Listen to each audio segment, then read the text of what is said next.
Baby Will, where you from? Yeah, I'm from Mississippi. You cool? I'm cool as hell. I'm chill. Can I see you do a 360? Why I'm doing the 360? Because you look fine as hell. I'm trying to pick on you. Fuck. What you mean? I want to pick on you. What's this right here on your chain? It's like my name Baby Will. It's a W. It's a Washington National. I like baseball. Oh, okay. It's a baseball W. Okay. But yeah, you fine as hell. Let me see you do 360. Ooh, you make it clap. Let me chill.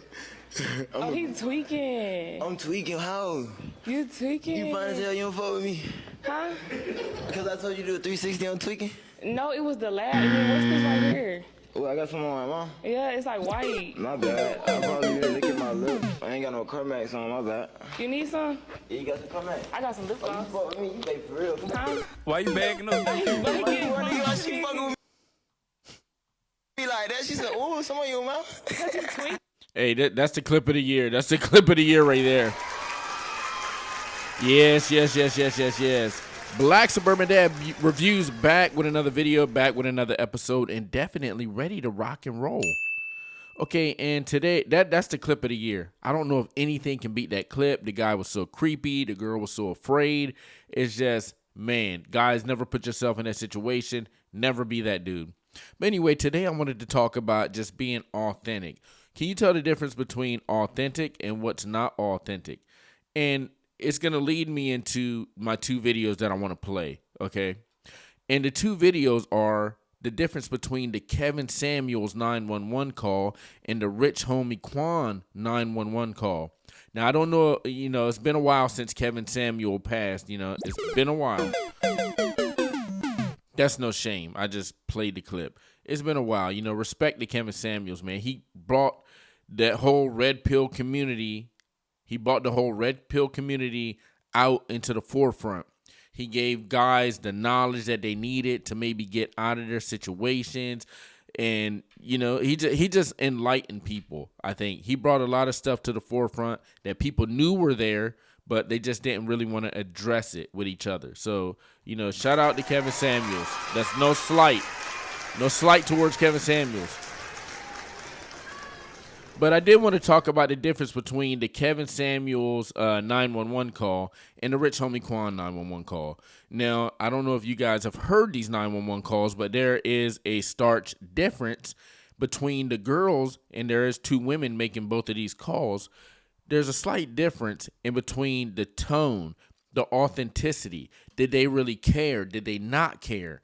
I mean, as a normal person, you should be able to read into this stuff. We're all human here. So you can tell if a person actually cares, that they can see this person laying on the ground and life is starting to leave their body, or life might have already left their body. You can tell in their tone how they actually feel about this person, how they feel in the situation. And I think that means a lot, man, because it makes you question, like, who am I surrounding myself with? Like, who is the company that I'm keeping? Are they really worried about me? Do they care about me? Like, are they looking out for my best well-being? Like, if something happened to me, would they actually try to help me out? Would they try to protect me from the dangers that's out there? Because sometimes you just got to have that third eye, and your friends can be that third eye. You can't see everything coming at you. Sometimes it's just best to look from the outside in, because just say take a relationship, right? If you're in a relationship, you can hear your friends saying all this stuff like, hey, man, I don't think your girl's good for you. Hey, man, I think she might be cheating on you. Hey, man, I seen her in the club with another guy, man. You be like, nope. But you're caught up by love and emotions, and you're actually in that situation because you're not on the outside looking in. So that's what I was saying, man. We need some good people around us. We need good friends around us, people that are actually going to look out for our well-being. And the thing about it is you got to think to yourself, if you don't have good people around you, do you actually want anybody around you at all? Now, I know things are crazy out here. It's so easy to get lonely out here in this world, okay? Because the way that relationships are going on right now, it's like men and women just are not clicking. They're not getting together the way that they should be. They're not forming this bond the way that they should be. It seems like everything's monetized. Everything's about, can I have some monies? Do you have any monies for me? Okay, so it's went from like, hey, let's build a family and let's do all this and that to like, hey, can I get some money? So men and women aren't clicking like that. So it makes you think, should I even have this person around me? Do they care about me? If something happened to me, would they do the best? Would they do their best to try to get me into a better situation? You got to think about that. Are you willing to risk being lonely versus being around somebody who doesn't give a shit about you?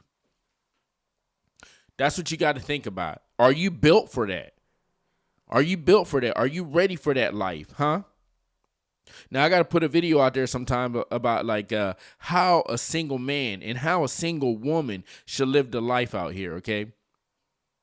But I'm going to do that video sometime. So anyway, that was my intro, and that wasn't too long. But anyway, I want to get into this email real quick.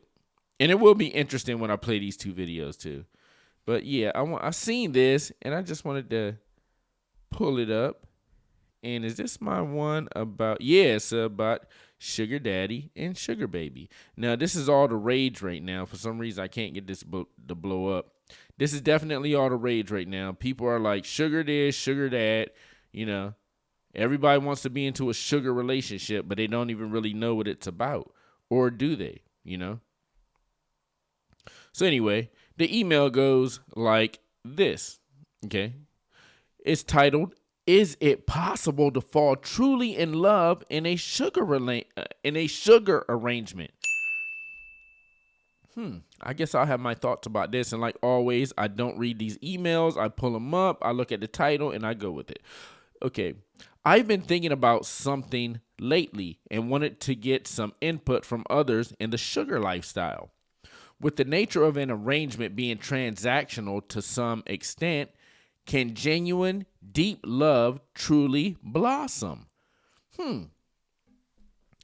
I guess I'll just wait to get my thoughts about it. See what else is in this email. Okay. Oh, and this is a man writing this. As a sugar daddy, it can be easy to develop strong feelings for a SB sugar baby. Okay, you're spending time with. The companionship, the intimacy, and the shared experiences can definitely foster emotional attachment. But how do you know if what you're feeling is real? Even more importantly, how can you tell if your sugar baby's feelings are genuine? Well, like I said in my video yesterday, girls aren't inanimate objects. They're not like that. They're not freaking they're not blow up dolls. They're not blow up dolls. They're not made of plastic. So they actually have feelings and emotions. Okay, they're human. That's gonna happen. Now, can you get these natural feelings? Yes. Out of a sugar baby? Yes.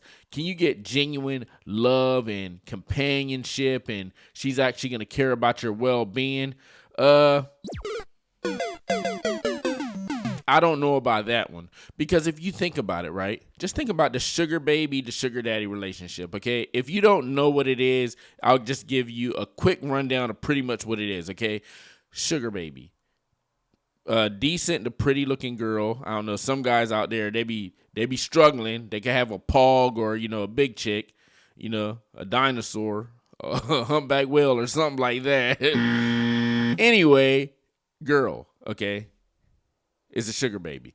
The guy is a sugar daddy. Guy has money, leverage, options, all those. Girl has a vagina.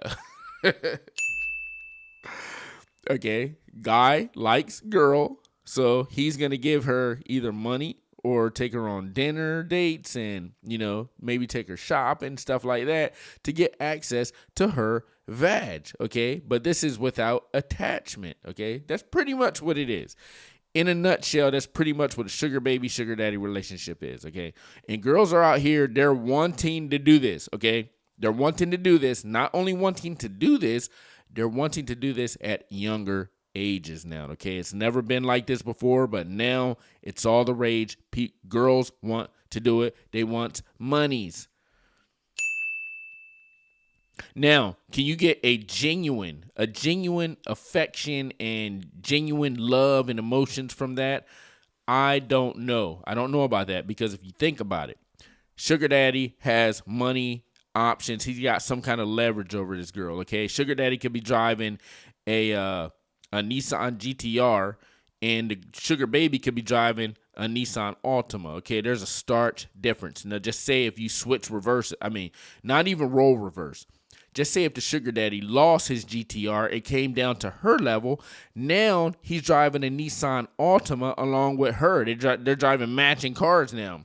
Is that sugar baby that said that she professed her love for you and she cares about you so much? And daddy, I got these strong feelings. Daddy, I love you so much. Daddy, I just can't live life without you. And she's just telling you all this stuff, probably just gassing you up. And you're just taking it in like, yeah, I'm the man. Daddy, daddy, daddy. Now, if you came down to her level, how is that girl going to act? Is she still going to be saying daddy, daddy, daddy? Or is she going to be saying, and I'm out of here? Now, you got to think about that. There's a reason why there's a sugar daddy, sugar baby relationship. Because if it wasn't for those two things that you have, the vagina and not a lot of assets, money, and leverage versus a guy with all this leverage, options, and money. If you didn't have that dynamic, then the sugar daddy, sugar baby relationship is it's nothing. You just have a normal relationship. You think about it like that. Okay, from my perspective, the tricky part is that a sugar baby has incentives tied to the arrangement. Okay, pretty much just I long-winded that one and pretty much just described that. Okay, she may appreciate the lifestyle, the gifts, the financial support, or the experiences you provide. Okay, taking her to dinner, giving her some monies. Okay, maybe might take her shopping, stuff like that. Might surprise her, take her to Lululemon or something like that. Girls love Lululemon, which can naturally make her emotionally attached. To a certain extent, buddy, to a certain extent. But how do you separate the emotional attachment from the benefits of the arrangement? So the thing about it is you could be her sugar daddy, right? Okay, but she's only using you for those certain things that you just described, financial support, gifts, lifestyle, But she could actually have a boyfriend that she actually loves. So that's the thing, man. That's the thing. She could actually have somebody that she really genuinely cares about, and that will be a guy that's maybe around her age that's actually on her level. Now, she's going to put on her best, her best J-Lo performance. Who's an Academy Award-winning actress? Somebody. She's going to put on her best Oscar performance when she's around your old ass and try to make you feel like she loves you. That's her job. It's part of the job. Now, I'm not sitting up here saying that every girl does that, but a lot of them do, and I would go as far to say most of them do in this kind of arrangement. I read stories where sugar relationships evolve into something more genuine, and I know people claim it's possible for true love to grow in these dynamics. But when you start a relationship with a clear transactional agreement, it's hard not to question whether the affection and love are really based on who you are as a person or if they're connected to the lifestyle that you provide. That's exactly what I just said, okay? I didn't read this. I never read these emails. It just so happens that I know what I'm talking about. Don't ask me how. For sugar daddies who've been in this situation, did you ever question the authenticity of the feelings? Did you find yourself wondering if it's real love or just the dynamic of the arrangement playing out? And for sugar babies, okay, SBs out there, how do you handle it when emotions get involved on either side? Is there a point where you knew it wasn't just about the arrangement anymore, but something deeper? I know every arrangement is unique, and it can be a fine line between love and emotional dependence due to the nature of these relationships. I'm really curious to hear from both sugar daddies and sugar babies who have experienced this. How do you navigate deeper feelings, blah, blah, blah. Okay. So he wants to know, with the lifestyle that the sugar daddy provides, is it possible? Is it even possible for the sugar baby to have genuine, authentic feelings about this guy? Do I think it's possible? Yes, I do think it's possible. Because sometimes, Sometimes a girl might just like who you are as a person, okay? She might just like who you are as a person. Now, I will say this. If she actually likes who you are as a person, before this whole sugar daddy, sugar baby thing like really kicks off, from the time that you guys meet and, you guys go on your first meet and greet or your first date or whatever, she's going to feel either I'm going to get this guy for money or, hey, this guy is actually cool. I'm kind of digging him. I'm feeling his vibe. Let me just go ahead and, see how long. Let me just feel this guy out. There it is. Let me just feel this guy out a little longer. I'm not going to ask him for anything. I'm just going to feel him out a little bit longer until he says some dumb shit. Then I'm going to say, hey, can I have some monies? And then, the whole sugar baby, sugar daddy thing is on and cracking, okay? So that's what they'll do. Before you even start dishing out any kind of benefits or shopping or money or anything like that, she probably won't ask you for anything. You might just be doing good gestures for her. Hey, if she doesn't ask for anything, maybe you'll take her to Lululemon. Maybe you'll take her to buy a pair of shoes. Maybe you'll take her to a nice dinner, but she's not asking you for any financial incentive. And then you start to think, hey, like this girl isn't asking me for anything. Maybe she actually kind of likes me. Now, obviously, she's going to have some kind of plan. You just don't know what it is. It's up to you to find out what that plan is.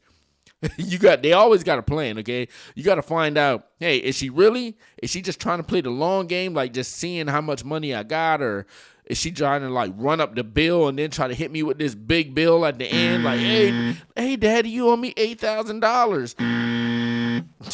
Please, bro. Nope. Or is she actually saying like, hey, man, I actually like this guy, and this could be a long-term thing for me, so let me just play my cards right. I'm vibing with him. He's vibing with me. That whole sugar daddy, sugar baby thing, we'll just push that to the side until something goes wrong, emotionally with us, and then we can just go ahead and bring that whole thing back to the table. Because this is the thing about it, right? Just say if you met her on a sugar baby app, okay? Just say if you met her on something like Seeking or something like that, right? Well, that's how she's going to act. Now, it doesn't matter if you guys get with each other and you start feeling it and you guys are feeling like, oh, man, I love you, you love me, and all this, cushy crap and all that stuff. And you actually have that dynamic that you're talking about in here, like, hey, she's actually feeling me, and this thing has evolved into more. This thing has evolved into like true love. It's not just that arrangement that we talked about. Now, if you guys get to that point, okay, well, that's something different. And remember, you guys met on that site. So if you guys get to that point, and then you guys get to a point where things are getting a little rocky, just remember this, and it will happen 100% of the time. She will remember that, hey, well, we met on a sugar daddy. We met on a sugar baby app. So how about you just throw me some monies and I'll still stay around? They'll always do that. But if things keep going along, she'll never bring up where you guys met. Okay, she'll only bring it up if things get on the rocks. If things get on the rocks, she'll be like, well, you met me at a sugar baby app. So what do you expect? And her whole attitude will change. You'll be like, damn, where'd this come from? Okay, and this is the thing. It works with every single app, okay? It depends on where you meet her. If you met her on the sugar baby app, that's how she's going to act. Now, she can be on a sugar baby app, she can be on Tinder, and she can be on Plenty of Whales over here. Whatever site you meet her on, that's how she's going to act. She's going to act accordingly to that site. If you meet her on Sugar Baby, she's going to be asking for money. If you meet her on Plenty of Whales, she's going to be asking, oh, maybe I just want to hook up. If you meet her on Match.com, just say she's on all three of these sites. You meet her on Match.com or Hinge, she's going to be looking for long-term love and relationships, stuff like that. Same girl on the spectrum, all three different sites. 3 different girls, all in one girl. Now, that's some shit for your head right there. 3 different girls, all in one single female. Sugar Baby app, she's asking for money. Plenty of Whales, she just wants to hook up. Match.com and Hinge, she wants a long-term relationship and she's looking to, settle down. You can't make this up, man. That's how it is, though. That's how it is out here. So, and that shit is true right there. Don't ask me how I know, but I know. I know about a lot of this stuff. Now, I'm going to get into the Kevin Samuels versus, what's that guy named? Young Trigger? Rich Homie Quan. Rich Homie Quan, okay? So, first, I'm going to play the Rich Homie Quan. Is it going to play? Oh, no. Is it going to play? Hold on. All right, hold on. We having some technical difficulties right here. Having technical difficulties, but I'm doing it on the fly. I'm going to try to fix this real quick because this is a subject that I want to do. All right, here we go. Now I got it back. So I'm going to play the Rich Homie Quan tape first. And what I want you to notice in this is, now this is his girlfriend. It's his girlfriend, okay? So Rich Homie Quan, this happened just recently, I guess I don't know, where's he from, Atlanta or some shit like that? I don't know, they're all from Atlanta. Probably from Atlanta, or where's the other place they're from?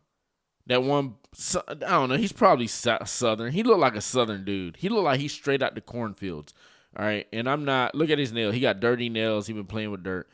Anyway, R.I.P. R.I.P. to him, all right, straight up.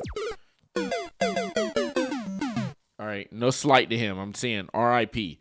But Rich Homie Quan, now I want you to listen to the tone of the girl's voice. Okay, this is his girlfriend, somebody that supposedly cares about him, right? She's supposedly supposed to care about this guy, right? Now, if somebody cares about you, well, you know something? Let me just go ahead and play the Let me go ahead and play the tape. You okay? Okay.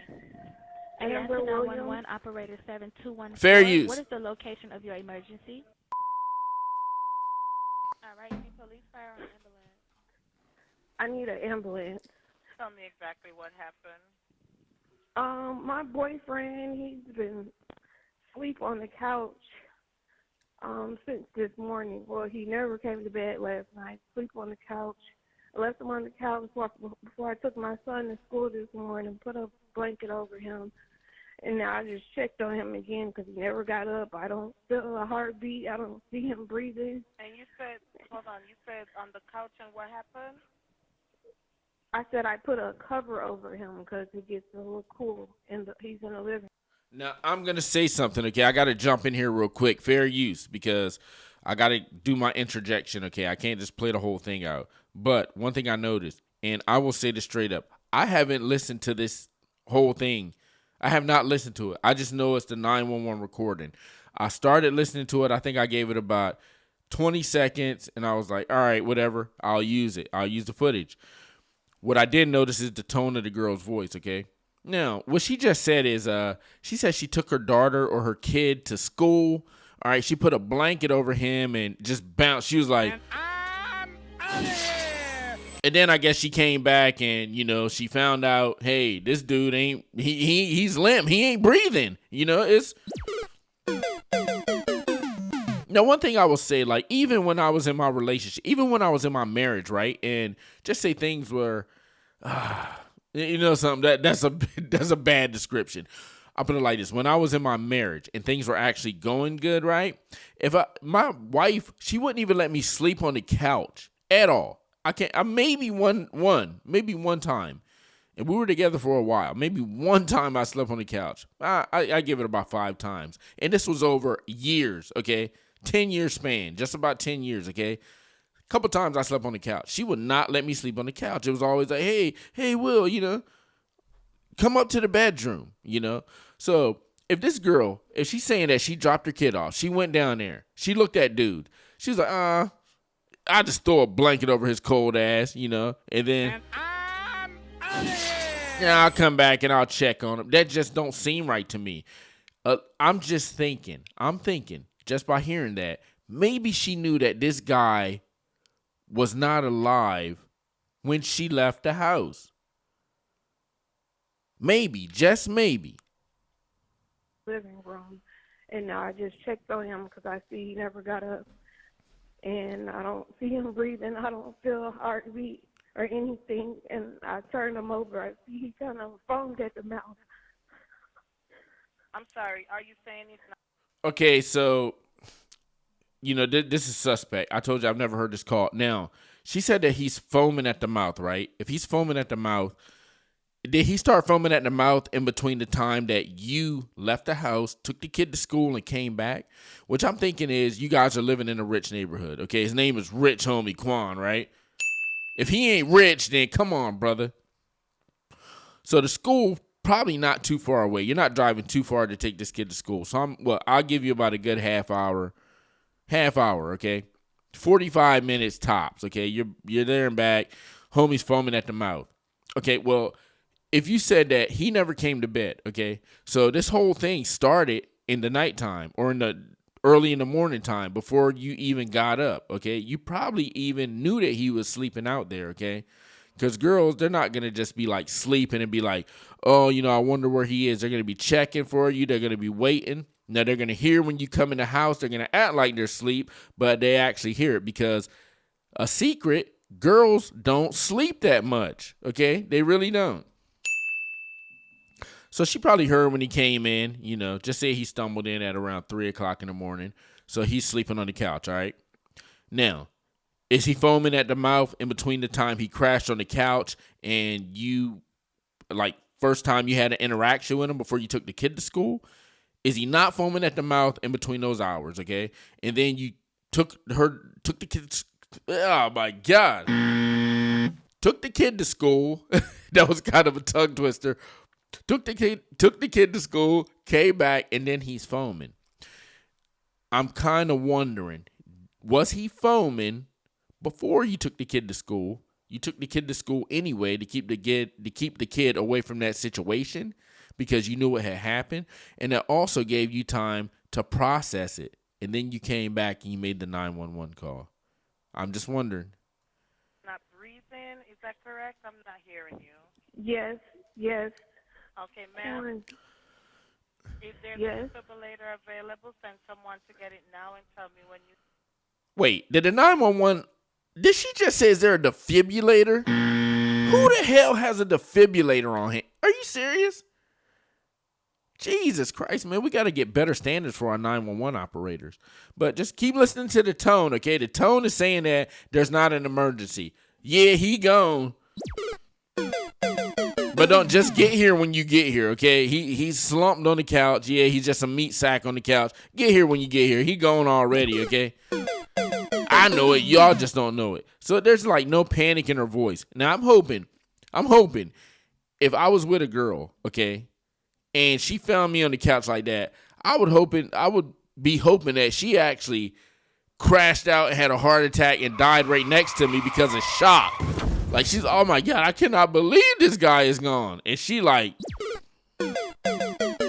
right next to me. I would be hoping that's the kind of reaction I would get.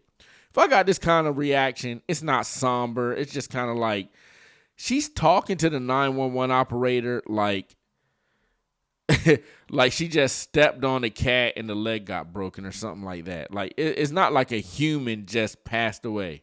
You have it? Is there a what? If there's a defibrillator available, send someone to get it now and tell me when you have it. A defibrillator, please.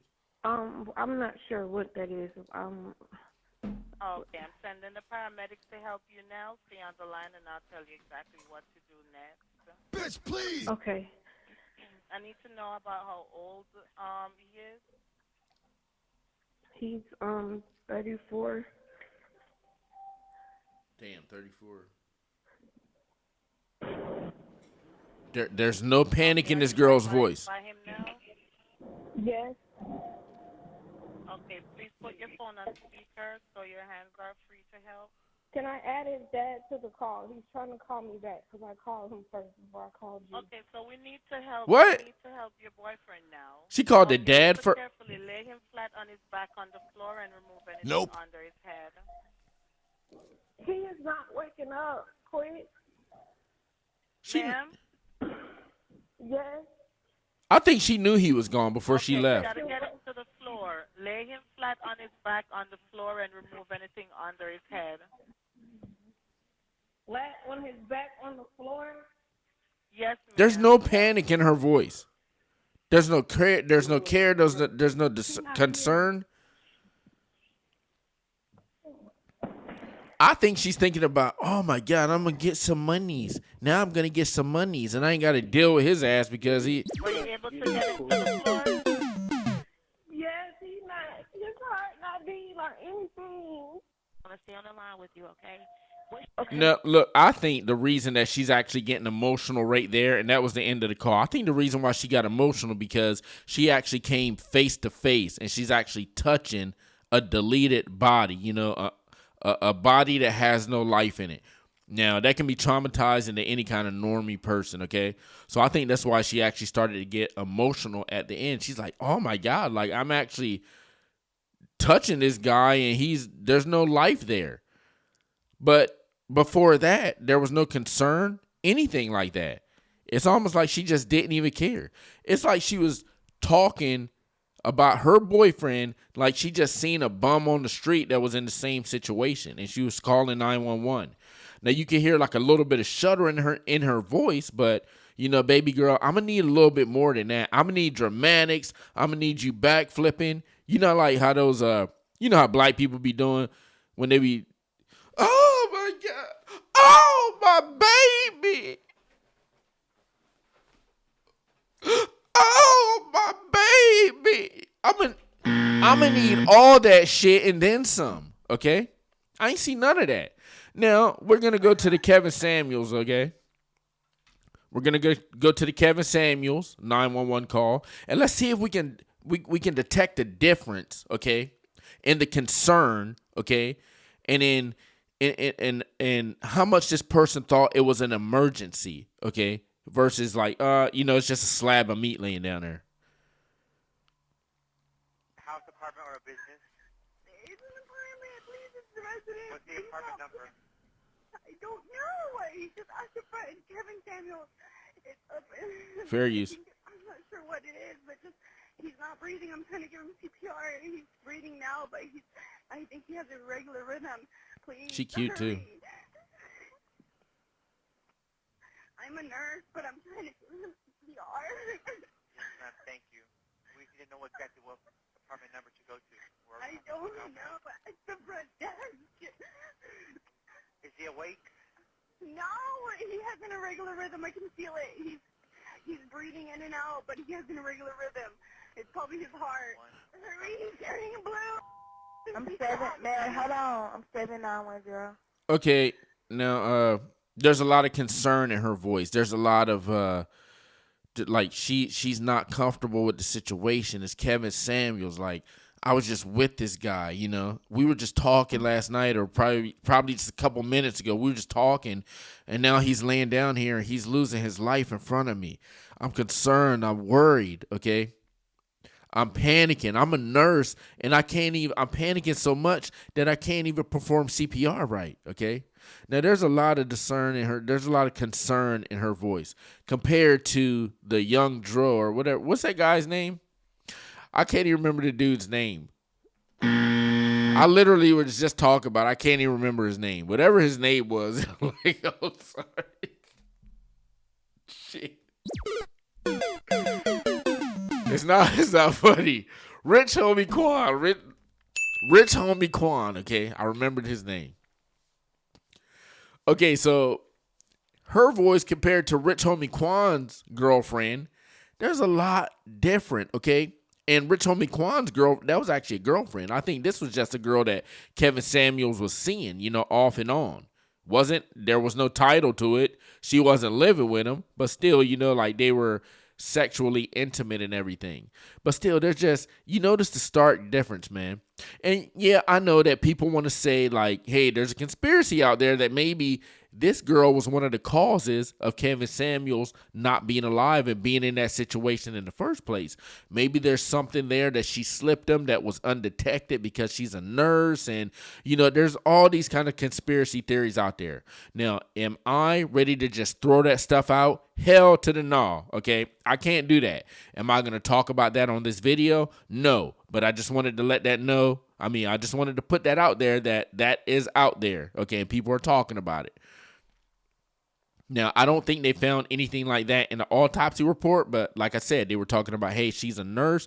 Maybe there's something that she could have slipped him that was undetected. But that's something for another video, okay? Anyway, there's a stark difference, okay? I think that this girl actually genuine, and let's just throw out the whole conspiracy, okay? Act like that never happened. I think this girl actually genuinely cares about Kevin Samuels. You can hear it in her voice, okay? She's breaking down. She's panicking. She's a nurse, and it's almost like she forgot her teachings, okay, because she's scatterbrained. She did not see this coming. It's different if it was just like, just say she was on a plane and somebody was having a medical emergency. Then everything that she knows as a nurse, because she's not emotionally connected to this person, it would kick in. She'd be able to help them. But since it's somebody that's very close to her and they might have just got finished having sex, and it's hitting different. So that alone lets you know that this girl actually genuinely cared about Kevin Samuels. Now, when you go to Young Dro, or what the hell is that guy? Damn it. What's that guy's name? I keep forgetting his name. Young Homie Quan. When you go to Young Homie Quan's girlfriend, okay, you don't, it's not the same. Okay. Atlanta 911 operator. Look how calm she 724. sounds. What is the location of your emergency? All right, you need police, fire, or ambulance. I mean, she just sounds like she's just talking to one of her homegirls. Now, I'm not going to play that whole thing back. We both heard it. I mean, we all heard it, okay? Me and the one person that's going to watch this video, we both heard it, okay? So that's the thing. That's why when I was saying in my monologue when I first came on, we got to watch the company that we keep around us, okay? Which one would you rather have? If you're in a medical emergency, which one would you rather have around you? Would you rather have somebody who's panicking, okay, like Kevin Samuels, the girl that he was seeing? Now, even though she forgot her nursing, I don't think that she would have been able to save him anyway. It sounded like he was just on his way to the upper room, okay? Rich Homie Quan, he was already out of here. Would you rather have somebody like the girl that Kevin Samuels was with, and she was showing concern and, she's panicking, like, oh man, like I actually care about this person?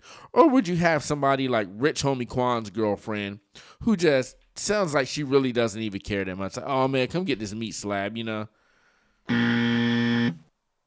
So that's why I say we got to watch the company that we keep around us. Like I said, I want somebody breaking down, I want them to damn near faint, pass out, and then come back and be like, oh yeah, he's still there. So, I can't believe I forgot that guy's name. Anyway, that's something to think about, okay? Black Suburban Dad reviews, all right? Like the video, hit that bell, subscribe to it, tell a friend to tell a friend, to tell a mom to tell her daughter, okay? To like the video, subscribe, to share it on her LonelyFans, her Facebook, her Instagram, all that good stuff, okay?